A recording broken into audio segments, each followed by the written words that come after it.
Hey, it's Jang here from UltimateRC.com with my final review and thoughts on the Tiger MT4-G3 monster truck. Now, I'm not going to spend a lot of time on studio footage here because you can find all of these official specs on Tiger's website or at places where you can buy this, but the basic story is that this is essentially a truggy underneath, a bona fide stretched and widened 1/8 scale buggy. It does have a proper 1/8 scale motor and ESC, and it is 6S compatible. It does have 3 sealed diffs that can be tuned with different silicone oil. The drivetrain is all metal, and of course it has independent suspension, and this one does have aluminum shocks, although they're not with threaded bodies, so you do need to use preload clips. What makes this thing compete against monster trucks on the RC market and not truggies is this set of huge wheels and tires. They give the truck a monster look and plenty of ground clearance. The beadlock rings are fake and just for show, but the wheels use standard 17mm hubs, so there are plenty of aftermarket options already out there. On flat ground, on standard 4S power, this thing topped out at 39 miles per hour. That's with the stock gearing, which let the motor run a little bit on the cool side, so it does have a little bit more in it. In spite of the big tires, the truck does not like to roll over on the street, and it'll actually either push or spin out before it does. Out of the box, I found that the Servo Saver was a little bit weak, but that is adjustable and you can just tighten it right on down to get a lot better steering response. The stock servo is actually not that bad. Running on 6S LiPo, I was surprised to find that I could only top out at 46 miles per hour. That's with a perfect slow, gradual run-up, keeping all 4 tires on the ground. The truck should be able to go over 60, but what holds it back is that the center diff just diffs out. That bleeds a ton of power out to the front wheels, just wasting a lot of potential. This makes it so that the truck does not like to do standing backflips, which to me personally is a good thing. Makes the vehicle much more controllable. But if you want speed, if you want crazy tricks, you need to tune that center diff with much thicker oil. On a more appropriate running surface, I quickly found the MT4 to be the best jumping truck I have ever tested. It is brilliant in the air. Very controllable, very well balanced. If you have any sense of in-air throttle control, it's difficult to make this thing not land properly. And this is with all stock suspension settings. Naturally, anything with tires this big is not designed to be driven on a track, but I drove mine on a track anyway, and it did just fine. Its truggy heritage really shines through, and as long as that Servo Saver is tightened up, you should be able to get into a groove on any track that's big enough for 1/8 scales. The worst thing about the truck is the complement of tires, but for RTR units for all-around use, I think they're great. This is actually a pretty loose track. As you can see, it has rained pretty recently. There's a lot of loose stuff on it. It's very inconsistent, but the truck still had very respectable grip. With a set of proper truggy tires bolted on a day when the track was even more dusty and loose, the MT4 was just singing around and felt right at home.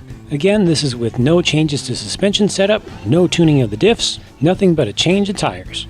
But yet again, I digress. This truck was not meant to be driven on a track. It's a basher, and as a basher, it's pretty brilliant. I constantly see folks on the forums worrying about low center of gravity chassis being bad for bashing, but they're not. A vehicle with a large, smooth, flat underside is going to glide over large obstacles, while ones that have a big step in the middle will tend to get caught more easily. Also, what basher enjoys going after a vehicle and flipping it over back onto its wheels? Nobody enjoys that. Vehicles with lower center of gravity flip over less, and when they do flip, they tend to land on their wheels more frequently. Yes, the huge tires are helping with the ground clearance here, but this is with the suspension at arm's level. I could get the same clearance with smaller tires by just bumping up the ride height. Design and setup wise, the Tiger MT4-G3 is a good RTR. But how durable is it?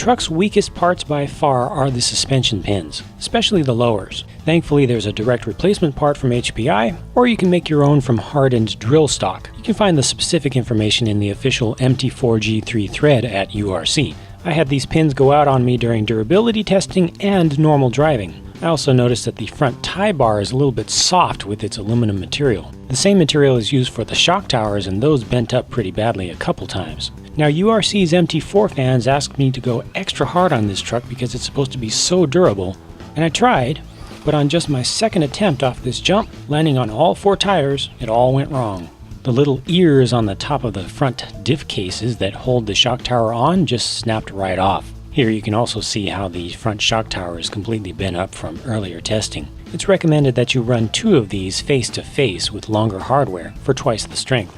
A lot of MT4 owners on the URC forums have warned against chassis bending. Evidently the same grade of aluminum is used for the front tie bar and the shock towers. And it seems to be just an accepted fact in the MT4 community that you need to create your own chassis brace to prevent that. Call me biased all you want, but I don't think that expecting an RTR ready-to-run vehicle to require handmade parts is very reasonable. In my opinion, the very weak suspension pins are annoying but tolerable, the fix being easy and cheap. But beyond that, I'm going to rate the MT4's durability as okay. Not particularly bad, but not particularly great either. But I do definitely understand why MT4 fans are MT4 fans, and why so many readily accept the need to make some custom modifications. It's a great truck to drive, probably the best driving monster truck or monster truck-like thing on the market. For the average prospective owner who does not have direct access to a machine shop, I recommend changing out all the suspension pins per the instructions and part numbers given in the MT4 thread in the Monster Truck Forum at URC, and double up your front and rear shock towers with the use of some longer screws. They are steps that you really should not have to take for an RTR vehicle, but if you do that extra bit of work, you will end up with a vehicle that is more capable than the competition and that costs less.